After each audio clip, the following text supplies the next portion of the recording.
एक बार फिर स्वागत है आपका। ब्रेक के बाद रुख करेंगे खबरों की ओर। श्री रामलला के दर्शन को लेकर शहर से लेकर गांवों तक लोगों में जबरदस्त उत्साह देखा जा रहा है। ऐसा ही उत्साह का माहौल बुधवार को बिलासपुर रेलवे स्टेशन में भी देखने को मिला, जब बिलासपुर संभाग के 1241 राम भक्त आस्था स्पेशल ट्रेन से अयोध्या धाम श्री रामलला के दर्शन के लिए रवाना हुए। देखिए हमारी रिपोर्ट।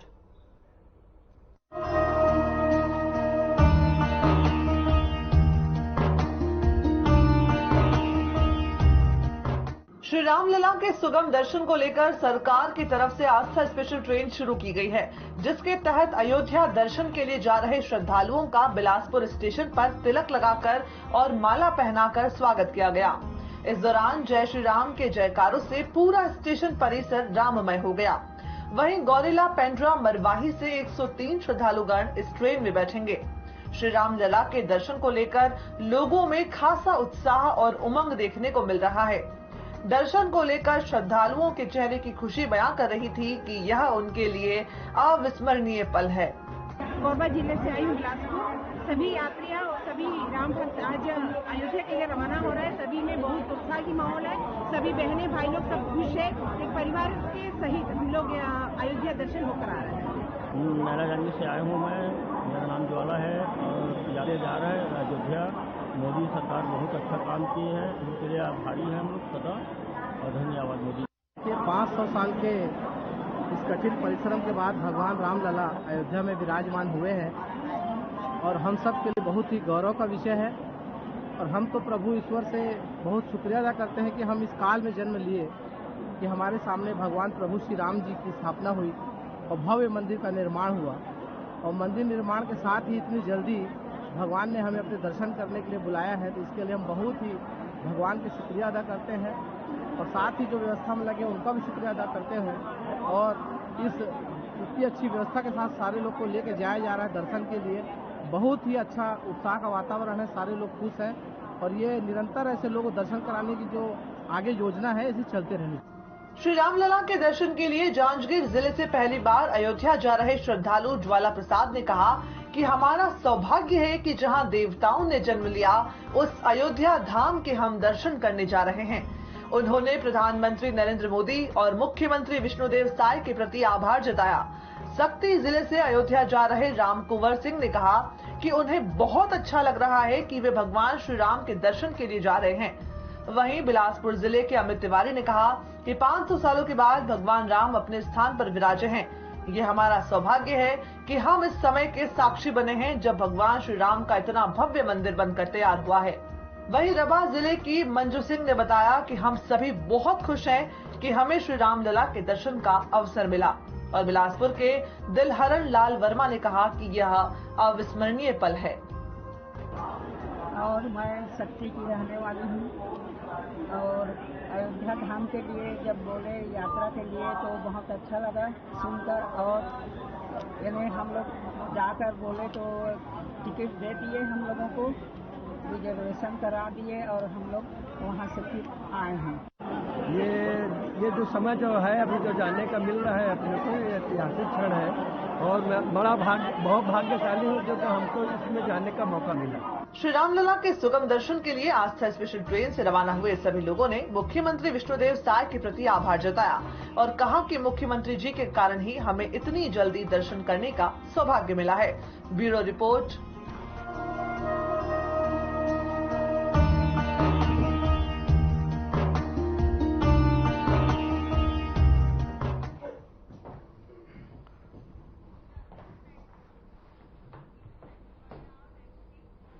छत्तीसगढ़ सरकार आदिवासी समाज के उत्थान के लिए तत्परता से कार्य कर रही है। सरकार प्रदेश में नित नए आयाम स्थापित कर रही है और नई योजनाएं भी बना रही है जिससे समाज का उत्थान हो। लेकिन सरगुजा में इन दिनों प्राइवेट कंपनियों की स्थापना को लेकर विरोध प्रदर्शन जारी है, जिसका विरोध ग्रामीण कर रहे हैं।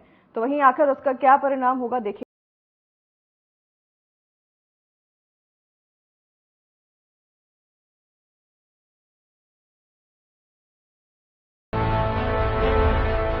छत्तीसगढ़ सरकार नित नए आयाम स्थापित कर रही है। सरकार आदिवासी समाज के उत्थान के लिए तत्परता से कार्य कर रही है और नई योजना ला रही है।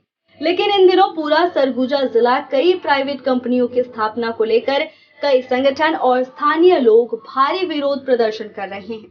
ऐसा ही एक मामला लखनपुर से सामने आया है, जहां 4 सितंबर 2023 को सरकार और कंपनी की तरफ से विद्युत संयंत्र लगाए जाने का फैसला हुआ। फैसला करार होने के पश्चात क्षेत्र का सर्वे कराया जा रहा है, जिसमें messrs star light grid 36 limited की तरफ से 1200 मेगावाट क्षमता की एनर्जी स्टोरेज की स्थापना कराए जाने के लिए डांडकेशरा, अरगौती, जामा डोडा केसरा और तिरकेला ग्राम क्षेत्र के 200 हेक्टेयर करीब वन भूमि और राजस्व भूमि पर स्थापना की जानी है, जिसमें इन ग्राम पंचायत को विस्थापन का सामना भी करना पड़ सकता है, जिसे देखते हुए क्षेत्र के ग्रामीणों में भारी आक्रोश है। इसी के विरोध में कंपनी की स्थापना न करवाने को लेकर लोगों ने धरना प्रदर्शन किया, जिसकी खबर मिलते ही कंपनी के अधिकारी और प्रशासनिक अधिकारियों की टीम के साथ प्रदर्शन स्थल पर पहुंचे और लोगों को समझाने की कोशिश की, लेकिन अधिकारी इस मामले में विफल रहे। ठीक है, 1800 हेक्टेयर का एरिया हम लोगों को ड्रोन से कैप्चर करना पड़ता है, उठाना पड़ता है फोटोग्राफ, सो दैट हम लोग ये जान पाए कि इस 1800 में से कौन सा 200 है जिसपे ये प्रोजेक्ट सबसे बढ़िया से लग सकता है। सबसे बढ़िया मतलब जिसमें सबसे कम नुकसान और सबसे ज्यादा फायदा निकल के आए, राइट। तो मैं सर्वे का मैनेजर हूँ। मैं पूरे देश में पूरे साल भर में सर्वे करता हूँ। 8000 से 10,000 किलोमीटर के सर्वे हम पावर सेक्टर के लिए करते हैं। पूरे देश में आज की डेट में 500 गीगावाट की हरित बिजली पैदा करने का टारगेट दिया हुआ है गवर्नमेंट ने इंटरनेशनल लेवल पे। पूरा देश में आज की दिन में सौर ऊर्जा बन रही है, वायु ऊर्जा बन रही है, हाइड्रो ऊर्जा बन रही है। वो इसलिए बन रही है क्योंकि ये पूरा का पूरा देश चाहता है कि कोयले के जो थर्मल प्लांट्स हैं वो जितने कम हो जाएं, कोयले की कंजम्पशन जितनी कम हो जाए और हम हरित बिजली का जितना ज्यादा उत्पादन करेंगे उससे पूरे देश को फायदा होगा। यहाँ पे सरगुजा में जो मुझे समझ आया, आज तक सिर्फ और सिर्फ माइनिंग हुई है, कोयला निकला है या बॉक्साइट निकला है या एल्युमिनियम निकला है। हम यहाँ से कुछ भी खदान नहीं लगाने वाले हैं। यहाँ पे सिर्फ और सिर्फ ऊर्जा पैदा होगी, वो भी मिनिमम डैमेज के साथ, मिनिमम कम से कम नुकसान के साथ। देखो, प्रोजेक्ट लगने का अभी आप सब लोगों ने बोला भारत माता की जय, तो मेरी भी माता ही है, तो मैं नहीं चाहूंगा मैं किसी का नुकसान करके यहाँ पे प्रोजेक्ट बनाऊं, ऐसा कोई उद्देश्य नहीं है। प्रोजेक्ट बहुत ही छोटा है, इतना बड़ा नहीं है, इतने तो लोग भी नहीं चाहिए होंगे प्रोजेक्ट में जितना बताया जा रहा है। प्रोजेक्ट छोटा है, 200 हेक्टेयर का प्रोजेक्ट है। इसमें हमें प्रोजेक्ट में ओवरऑल में 2 तालाब बनते हैं, एक ऊपर तालाब बनेगा, एक नीचे तालाब बनेगा। देखो, इस जगह में कोई नदी नहीं है आसपास में, जो मतलब देखो यहाँ पे उत्तर ये पड़ता है ना छत्तीसगढ़, उत्तर छत्तीसगढ़ में ना सौर ऊर्जा का बहुत ज्यादा पोटेंशियल है, ना यहाँ पे हवा का बहुत पोटेंशियल है कि यहाँ पे हवा की ऊर्जा निकाली जाए। कोई ऐसी नदी नहीं है जिसपे बांध बना के बिजली पैदा की जा सके। तो जो ले दे के एक नई टेक्नोलॉजी ये आई है, जिसकी वजह से शायद इसलिए लोगों में भी ज्यादा जानकारी नहीं है इसके बारे में। हम लोग ये नई टेक्नोलॉजी है जिसमें कि हम एक ही पानी को बार बार घुमा के बिजली बनाएंगे। ये भारत में अराउंड 8 आज की डेट में अलग अलग जगहों पे अलग अलग राज्यों में 8 प्रोजेक्ट लग रहे हैं। पहला प्रोजेक्ट छत्तीसगढ़ में ये होगा अगर बनता है आपकी इच्छा के अनुसार। और ये प्रोजेक्ट देखने में, समझने में आप थोड़ा सा समझेंगे तो सबके लिए फायदेमंद है। इसमें नुकसान की कोई चिंता करने की जरूरत नहीं। कोई घर का विस्थापन नहीं होगा, कोई गांव नहीं खत्म होगा। 2 छोटे तालाब, जैसे मैंने बोला, एक ऊपर तालाब बनेगा, एक नीचे तालाब बनेगा, बीच में एक पाइपलाइन रहेगी। उस पाइप के थ्रू पानी नीचे जाएगा, बिजली पैदा होगी, पानी ऊपर चढ़ाएंगे पंप से, बिजली खर्चा करेंगे। तो 2-3 छोटी छोटी गारंटियां ये हैं कि कोई विस्थापन नहीं होगा प्रोजेक्ट का। 1800 नहीं है, 1800 की जगह सिर्फ 200 हेक्टेयर है। सरकार की कुछ कंडीशन होती है, शर्तें होती हैं कि जब आप एक प्रोजेक्ट लगा रहे हो तो आप यहीं क्यों लगा रहे हो, इसकी और क्या क्या ऑप्शन थी। तो हमें वहां पे 2 से 3 ऑप्शन सरकार को दिखानी पड़ती हैं। सारे डिपार्टमेंट इन्वॉल्व होते हैं उसमें। ये ऐसा नहीं है कि हमारी कंपनी को आया कि हम लगाएंगे और हम लोग लगा देंगे। इसमें बहुत सारे approvals, central government, state, Rajya Sabha, राज्य सरकार सब इन्वॉल्व होते हैं। मिनिस्ट्री ऑफ एनवायरनमेंट हमें क्लियरेंस देगा, सारे अप्रूवल होंगे, उसके बाद ही प्रोजेक्ट लगेगा। और सबसे ऊपर जनता का साथ होगा तभी प्रोजेक्ट लगेगा, नहीं तो नहीं लगेगा। सर्वे एक ऐसी एक्टिविटी है जो पूरे देश में आज की डेट में सब जगह चल रहा है। रेल फैल रही है, सड़कें फैल रही हैं, नहरें बन रही हैं, सौर ऊर्जा प्लांट लग रहे हैं, थर्मल प्लांट लग रहे हैं, माइनिंग हो रही है, सब जगह सर्वे हो रहे हैं। तो सर्वे से किसी को डरने की जरूरत नहीं है। अगर सर्वे से आप डर रहे हो कि ड्रोन से फोटो खींचते, शादियों में जाते हो ड्रोन तो फोटो खींचते हैं, वहां भी तो ड्रोन उड़ते हैं, तो कोई तो आज तक प्रोटेस्ट नहीं करता। तो फोटो खींच भी जाएगी। आज आप गूगल अर्थ अगर आप सब देखते हो कि सबके फोन में गूगल अर्थ है, गूगल अर्थ में अगर आप थोड़ा सा और ज्यादा एडवांस में जाएंगे फोटो वहां भी दिख जाती है, राइट। तो सर्वे करने का सिर्फ एक उद्देश्य ये होता है कि हम लोग प्रॉपर तरीके से उस जगह की पूरी फोटो खींच लें, क्योंकि गूगल भी उतनी एक्यूरेसी नहीं देता जितना हम लोग कर लेते हैं। हम लोगों के पास एक दो मशीनरी होती है, ड्रोन होता है, उससे थोड़ी पास से फोटो खींचती है। उस फोटो से हमें पता चलता है कितनी ढलान है, कितना पत्थर है, क्या उस एरिया में घर कहाँ पे है। तो जितना ऊंचा ड्रोन जाएगा उतना अच्छा फोटोग्राफ निकल के आएगा। हम लोगों को प्रोजेक्ट बनाने के बहुत सारे नियम कानून होते हैं। पूरी की पूरी एक इतनी मोटी किताब है जिसमें सारे रूल लिखे हुए हैं कि कितना आप नुकसान नहीं होने दोगे, कितना कम से कम नुकसान में आप ये प्रोजेक्ट लगाओगे, तभी वो प्रोजेक्ट पास होगा, तभी वो बनेगा।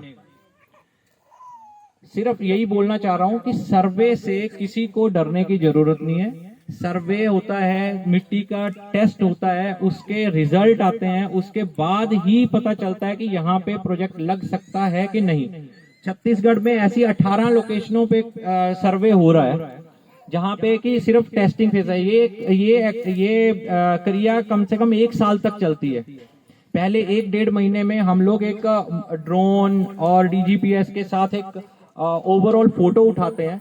फोटो उठाने के बाद हम लोग उसमें से जो सबसे ठीक एरिया, जो सबसे ठीक लगता हुआ एरिया कि यहाँ पे प्रोजेक्ट सबसे अच्छी एफिशिएंसी देगा, वहां पे होगा। उस जगह पे हम लोग मिट्टी की टेस्टिंग करेंगे। मिट्टी की टेस्टिंग में हमें देखना है कि यहाँ की मिट्टी प्रोजेक्ट का भार उठा पाएगी, प्रोजेक्ट संभल पाएगा, प्रोजेक्ट चल पाएगा कि नहीं। वो टेस्ट आने के बाद ही ये परिणाम होता कि हाँ अगर चल जाता है तो एक समझो एक रिजल्ट आ गया कि हाँ यहाँ पे प्रोजेक्ट बन सकता है। उसके बाद में प्रक्रिया चालू होती है। Ministry of environment, forest ministry, फिर पॉल्यूशन इंडस्ट्री मिनिस्ट्री, फिर सेंट्रल गवर्नमेंट, राज्यसभा, ग्रामीण सभा, सब लोगों का अप्रूवल होगा। अप्रूवल होने के बाद ही यहाँ से एक भी पत्थर हटेगा। इसमें सर नुकसान हम लोग का जंगल जमीन और जो हम लोग का वन उपज से लाभ मिल रहा है, तेंदुपत्ता हो गया, साल बीज हो गया, आम हो गया, चार हो गया, हम लोग इसी के आश्रित हैं सर। ये लोग आए थे जैसे प्रलोभन में डाल रहे थे घुमा फिरा के। कुल मिला कहना चाहिए कि हम लोग एक तो पिछड़े हुए एरिया का लोग हैं। यहाँ न रोड का साधन है, न शिक्षा का साधन है, न स्वास्थ्य का साधन है। इस जगह में हम लोग जैसे तैसे अपना जीवन अर्पण कर रहे हैं, लेकिन इनके आने से हम लोग को जो है जंगल जमीन और सारा चीज़ जो हम लोग का जुड़ा हुआ है, एक गृहस्थ लोग हैं सब यहाँ का, ये भी हम लोग का ख़त्म हो जाएगा सर, विलुप्त हो जाएगा। तो सर 90% जो जॉब के लिए बोल रहे हैं उस पर क्या प्रभाव पड़ा? नहीं सर, वो 90% जॉब के लिए वो बोल रहे हैं, लेकिन मेरे कहने का मतलब एक घर से एक सदस्य के मतलब 10 सदस्य एक घर में, ये लोग एक को बोल रहे हैं कि हम जॉब देंगे। कितना का नौकरी देंगे सर? सब अनपढ़ लोग इस क्षेत्र में हम लोग हैं, पढ़े लिखे लोग तो हैं नहीं। तो एक आदमी का अगर आपके हिसाब से यहाँ के जो जॉब मिलेगा तो किस हिस्से का क्या दिखता है आपको जॉब के नाम पर? उससे हम लोग को प्रलोभन डाला जा रहा है सर, कोई लाभ होने वाला नहीं है। और मैं अरगोती तप्तापारे की रहने वाली हूँ, जो कि मेरा जन्म यहीं पर हुआ है और यहीं पर रहते हैं हम लोग। और अभी जो भी यहाँ पर कंपनी के नाम से प्रलोभन दिया जा रहा है वो मेरे हिसाब से और गाँववासी जितने भी यहाँ उपस्थित हैं सरासर गलत ही है। और देखा जाए तो सबसे पहले तो 1800 हेक्टेयर बोले और अभी आ करके बोल रहे हैं कि नहीं 200 हेक्टेयर लगभग ज़मीन का ज़रूरत है। पता चलता है कल के दिन में 50 हेक्टेयर भी बोल सकते हैं उन लोग। मतलब हम लोग मतलब देखा जाए तो सरासर ये आदिवासी लोगों के साथ अन्याय ही हो रहा है। न्याय का तो कुछ बात ही नहीं हो रहा है। और नहीं तो रोड तो पहले से ही है ना, जब कंपनी आ रहा है तो रोड का प्रलोभन दिया जा रहा है। इतने दिन रोड क्यों नहीं बन रहा था, अब कंपनी आ रहा है तभी क्यों बन रहा है। तो हम लोग जैसे हैं वैसे ठीक है। और क्या बोलना चाहिए, उन लोग को तो मतलब आज आए सो आए, लेकिन अब की बार हम लोग ना उनको गांव के अंदर घुसने देंगे। गांव के अंदर तो क्या, इस जंगल का एक पत्ता तक हम लोग तोड़ने नहीं देंगे। तो हम जैसे बोलेंगे वैसे ही होना चाहिए, क्योंकि हमारे बिना अधिकार बिना कोई भी कंपनी यहाँ जगह नहीं रख सकती है। क्योंकि बोलते हैं कंपनी वाले, लेकिन जो अपना काम जो करना है उसको करके ही लेंगे उन लोग। क्योंकि अभी केते परसा में हम लोग देख रहे हैं, बहुत जगह हम लोग देख रहे हैं कि बोलते हैं कंपनी वाले कि ऐसा नहीं करेंगे, झूठ बोल करके कितने लोग को फंसा के रखे हैं। अभी कितने लोग प्रताड़ित हैं ना, क्योंकि जो प्रताड़ित हो रहे हैं वही लोग जान रहे हैं कि कितना उसको परेशानी झेलना पड़ रहा है, कितना जगह दौड़ना पड़ रहा है। उनको ना पानी का सुविधा है, ना कितने लोग मर भी जा रहे हैं इस कारण से। अभी एक जगह हम लोग रह रहे हैं, इन लोग बोल रहे हैं कि अभी कितना मतलब कि 1-2 गांव विस्थापित होगा करके, 1-2 गांव में कितना लोग प्रभावित हो जाएंगे, तो कितना दुख की बात है। तो हम लोग कंपनी नहीं, जो भी है, पहले हम लोग मतलब कि जंगल ज़मीन से हम लोग का मतलब कि जीवन जुड़ा है।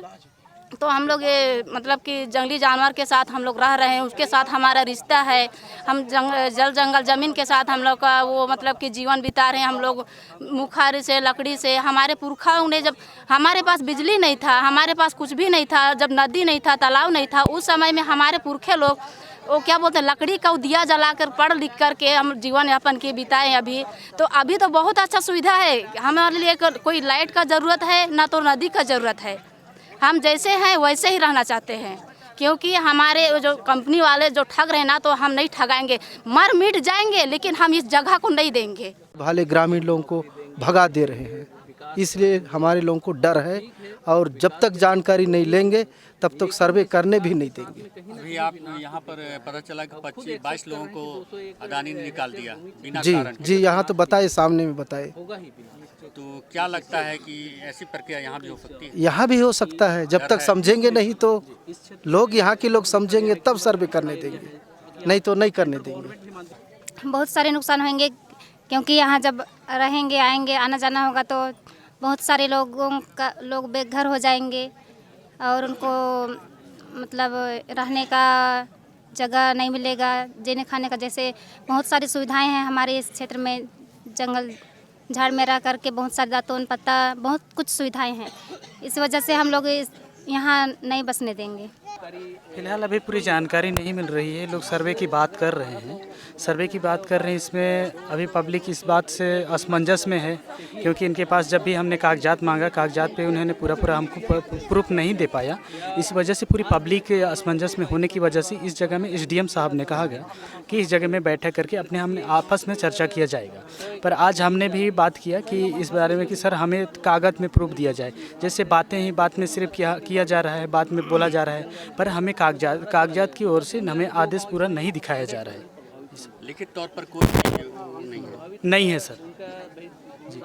अभी फिलहाल लिखित तौर पे हमारे पास कोई आवेदन, कोई कुछ भी नहीं मिला हुआ है, इसलिए हमें विरोध करना पड़ रहा है सर।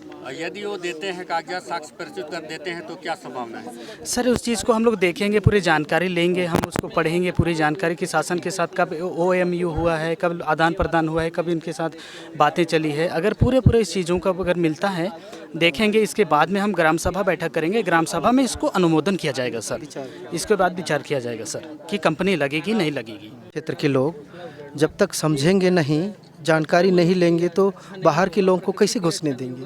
भाई यहाँ जल जंगल ज़मीन हमारी है, हम यहाँ के पुरखे लोग आके बसे हैं। भाई कोई आके ड्रोन कैमरा चलाएगा, गाड़ी से सर्वे करेगा, और तो कोई भी बोलेंगे। आपके घर में या किसी के घर में कोई भी घुसेगा तो बोलेंगे ही बोलेंगे। जब तक समझेंगे नहीं, जानकारी नहीं लेंगे, तब तक यहाँ के लोग नहीं के बराबर हैं। क्या लगता है हसदेव जो प्रकरण है, हसदेव में जैसा हुआ, तो क्या यहाँ संभावना है? वही संभावना है कि वहाँ के लोगों को, स्थानीय लोगों को काम नहीं मिल रहा है और बाहर के लोग काम कर रहे हैं, इसलिए वहीं का डर इधर भी पूरा क्षेत्र में है। ये शासन से आया है, फिर कलेक्टर सर के निर्देश से मेरे को लेटर जारी हुआ था, तो मैं RI पटवारी को सर्वे के लिए मात रहा हूँ। कुछ अभी सिर्फ जांच करना है, सर्वे करना है, इसके लिए है। लग सकता है, उचित है कि नहीं, इसके लिए था। ग्रामीण अभी वो विरोध कर रहे हैं, तो हम नहीं लगने देंगे कह के, तो उसी के बारे में चर्चा हुआ है। अब देखो 15 दिन के अंदर में अगर कुछ मांग रखते हैं तो उसको हम कंपनी वाले को दे देंगे, लिखित में जैसे देते हैं, और ग्रामीणों का सहमति मिलेगी तो सर्वे कार्य होगा। सर, यदि ग्रामीण नहीं चाहेंगे तो क्या संभावना है कि यहाँ ये जो है यहाँ पर स्थापित होगा? नहीं, ग्रामीण नहीं चाहे तो मुश्किल है, और बाकी ये मेरे लेवल की बात नहीं है। तो कहने का मतलब कि अदानी की तरह जैसे यहाँ पर जो बड़ा सा पेड़ कटाई की गई है, तो उस हिसाब से यहाँ पर भी संभावित है कि वो प्रक्रिया यहाँ दोहराई जा सकती है? नहीं, ऐसे बिल्कुल नहीं होगा इसमें, क्योंकि यहाँ कोई उत्खनन नहीं करना है, केवल पाइपलाइन बिछाना है, तो उसमें इतना पेड़ काटने की ज़रूरत नहीं पड़ेगी केवल। लेकिन रोड के लिए परिवहन करने के लिए रोड बनाना पड़ेगा, उसमें जितना पेड़ कटे कुछ वो काटना पड़ सकता है। कहने का मतलब जब यहाँ पर स्थापित होगा तो पेड़ पौधे कटना तय है? कुछ पेड़ कटेगा रोड के लिए, और उस रोड से ग्रामीणों को भी सुविधा होगा। अभी भी जैसे पहुंच मार्ग वगैरह बना रहे हैं गांव-गांव में, तो उसमें भी कुछ पेड़ तो काटा ही जा रहा है। अगर आपको रोड और पानी बिजली की सुविधा चाहिए तो कुछ होने के लिए कुछ पाना पड़ेगा। जैसा सर छत्तीसगढ़ में पर्यटन स्थल है, मैनपाट खासतौर पर पर्यटन स्थल के तौर पर विकसित किया जा रहा है, तो क्या उस पर प्रभाव नहीं पड़ेगा? वहाँ के पर्यटन स्थल में प्रभाव पड़ेगा। प्रभाव तो ये पड़ेगा, भले वृद्धि होगी पर्यटन की और नुकसान नहीं होगा। पेड़ पौधे कटने में कोई नुकसान नहीं? पेड़ पौधा कटने से आपको पहुँच मार्ग नहीं चाहिए तो फिर पेड़ काटने की ज़रूरत ही नहीं है। सुविधा नहीं चाहिए तो भी नहीं कटेगा। जॉब की बात कर रहे हैं सर, यहाँ पर कितने परसेंट ST SC बेल्ट है, हर चीज़ ग्रामीण क्षेत्र में है, तो कितना परसेंट लगभग तय है कि जॉब के लिए होगा और सुविधाएं क्या मिलेंगी? 100% स्थानीय को ही लगाना है, जो उनकी योग्यता के अनुसार। सर, अभी मीटिंग किया गया जिसने उन्हें लिखित तौर और हमारे जो जुमला करा था, जुमला हर जगह में देख के आए हूँ। सिंगरौली भी देखे, कर्नाटक 2 जगह देखे, कुदुरमुख, गुलबर्गा, उड़ीसा। नहीं धरना लगा तो प्राइवेट वाला में क्यों उल्टा पुल्टा साइन करा लेते, उल्टा पुल्टा से एग्रीमेंट करके उजा कर बोल निवासी ला जूता चलात मार के भगा देते, कहते तो काम मुलाकात बिना हवा, काम मुलाकात बिना आवाज जा तो भाग तो जाए चाहे छुआ, और बाहर वाला ला के बैठा दे काम करे का गुलबर्गा देखा पूरा मूल निवासी ला बैठा रहे, जिसे रखा कहीं पूरा झाड़ू मरुआ था रोड में। 8 साल उड़ीसा में रहे मैं, गुलबर्गा में, और जो कंपनी वाला ये वादा करते हैं, यही सब लगा के करते हैं। अभी साल भर पहले मैं रिटायर हो गए हूँ, सब जगह भोगताए हूँ मैं, और ये जब तक और आधार कार्ड मुँह जान थोक कैसी के साथ झूला बना के हाथ में रखे मान, और मैं झील भूला यह करो सगा सब बात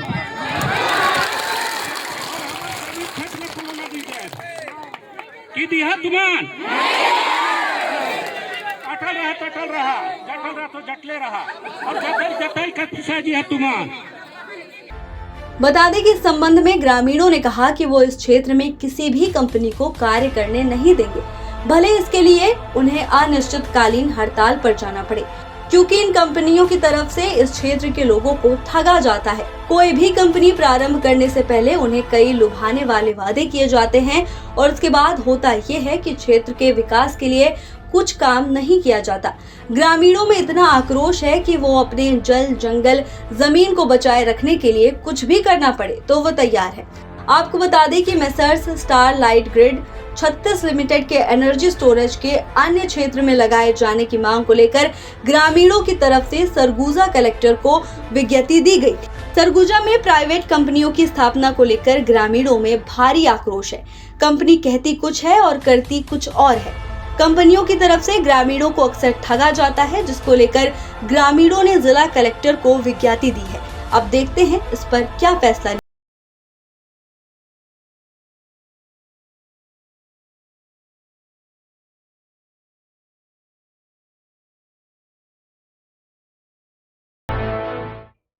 तो फिलहाल इस बुलेटिन में हमारे साथ बस इतना ही। नमस्कार।